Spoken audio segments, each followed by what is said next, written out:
If you're watching this because you want to run your first D&D campaign, but the task is too daunting or uncertain, I have one thing to say. Woohoo! Everyone should DM. The pressure is off.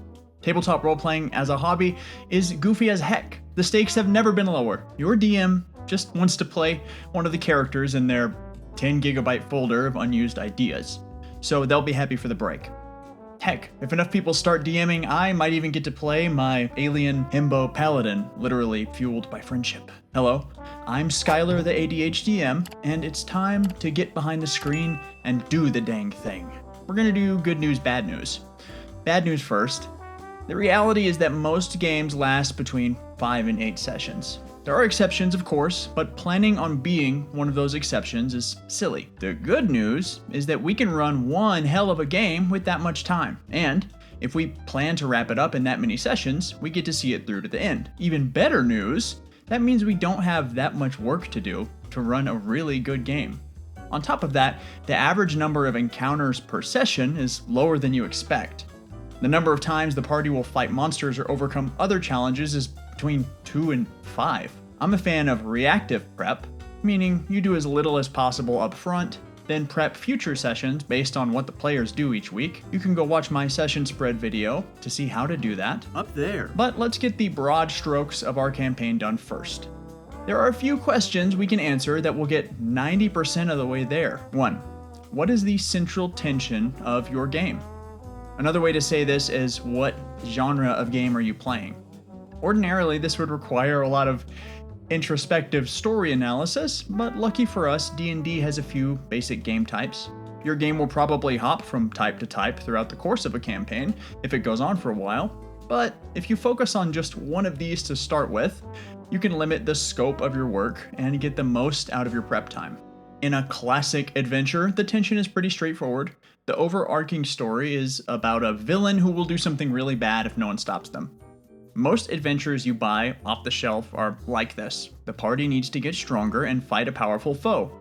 The resources we're managing are mostly narrative, rewarding the party when they accomplish a stated goal, and raising the stakes each time. This one's a little bit more on rails, but if you want to run a classic fantasy adventure like The Lord of the Rings, this one's for you. It's also the easiest to prep for most first-timers. In a classic adventure, each week you need to look at where the party is, where they're going, and what's in the way. In a dungeon crawler, the tension is more rooted in risk versus reward. There are monsters underground, we want to kill them and take their cool stuff. The resources we're managing are hit points and spells, using both of those as currency to open one more door, see in the dark, face one more foe. But if you push them too far, you're stranded. If you've ever played Darkest Dungeon, older Diablo games, Etrian Odyssey, or games like Minecraft Dungeons, this will be a familiar experience. My personal favorite work in the genre right now is a manga called Dungeon Meshi, and it's about a group of adventurers surviving dungeon delves by cooking monsters into gourmet meals. And I definitely want to channel that into a campaign. The prep here is, what are the rooms of the dungeon? What challenges are in them, and what are the rewards? In a sandbox adventure, the tension is all about charting the unknown and making it safe for passage. Resources like travel speed, daylight, and food are a lot more important than usual. If the exploration aspects of games like Tears of the Kingdom, Elden Ring, or Minecraft really appeal to you, then this type of game could be a lot of fun. Usually sandbox adventures have some dungeon crawls packaged within, but not always. The prep is, what do the players see on the horizon, and what's waiting for them when they get there? The types of challenges the players encounter in a sandbox adventure will be more varied. It's fun to throw problems at them in this type of game and not really know how they're going to solve them. A long-abandoned dam on the verge of collapse could flood the unicorn grove to the south if they don't fix it.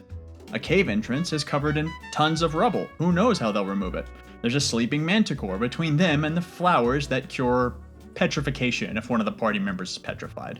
Political is often presented as a game type, but in my experience it's more of a sliding scale appended to any game. And all it means is, how severe are the consequences for the party's actions, or lack thereof. If lots of NPCs and factions are paying attention and reacting to the party negatively or positively, that's a very political game.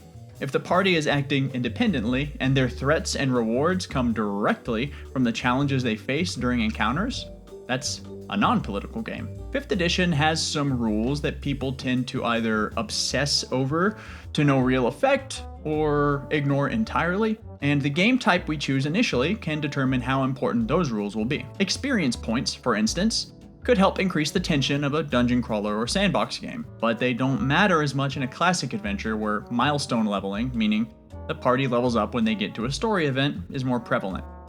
Tracking consumables like ammunition, food, or spell components rarely comes into play in most classic adventures, but in dungeon crawlers and sandbox games where resource and access to new resources are limited, it can put more emphasis on the decision to explore further or travel back to safety. Encumbrance rarely matters during sandbox and classic adventures, and you can use instinct to dictate what the party can and cannot carry. In a dungeon crawler, escaping with every scrap of treasure that you can manage to haul out is at the heart of the game, so it could be worth your effort to track encumbrance a little more closely. The passage of time won't matter that much in classic adventures, since the adventure mostly assumes the players will beeline towards their end goal, with some lip service to time-sensitive elements. Tracking how long the party has been resting is important in dungeon crawls, but it doesn't matter to the core gameplay how much time has passed overall. In sandbox games, it can take days or weeks to reach a given location. You can get exhausted if you push yourself too hard. It can be unsafe or difficult to travel at night, so timekeeping comes in handy. I actually like making all of these rules more abstract, which I talk about in my appropriately named Making Rules More Abstract video. Look, there it is. So now that you have your core tension and you know what rules are going to serve it, you just need to ask 4 questions. Where are we?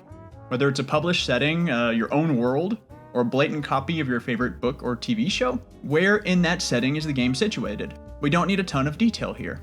Desert town, Arctic wilderness, coastal metropolis. A vague overview is enough. If you happen to have the time and energy for more detailed world building, I recommend you check out my world building spreads. Starting with a culture spread. Link up top. What's the problem? This refers to your core tension. In classic adventures, what's the bad guy doing?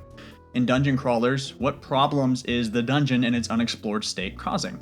In sandbox adventures, why haven't we explored this area yet? And what's happening because of that? Next, we need to ask, what would happen if the party never showed up? The villain resurrects an ancient evil. The necrotic energy pouring from the dungeon overtakes the forest. The frontier town on the edge of the unexplored wilderness is abandoned and forsaken. Creating a brief timeline of these events can help. I talk about how to do that in my Adventure Clock video. Finally, what does the party get out of it? Fabled treasure, renown and titles, forbidden magic? What's the bait on the hook? With these questions answered, we have our pitch. In place, there is a problem. Unless the party intervenes and claims reward, then consequences. In this classic adventure, the party must prepare for a desert town to be raided by bandits. If the party can help them survive, they will be given a carpet of flying, the very treasure the bandit leader wishes to plunder. If they don't intervene, the village is lost, and now there's a flying bandit group. That's pretty dangerous. If you want to get into more detailed prep, Matthew Colville's Running the Game series is a great step-by-step guide, and he has often said you don't need to watch them all to run the game because there are so freaking many.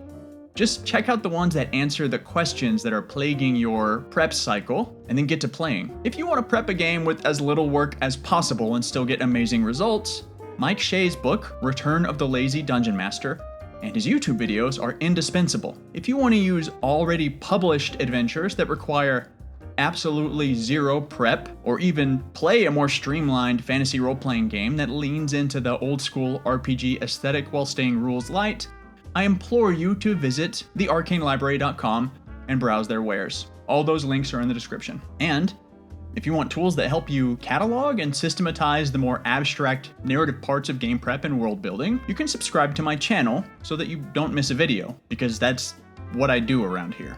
Thank you to my antediluvian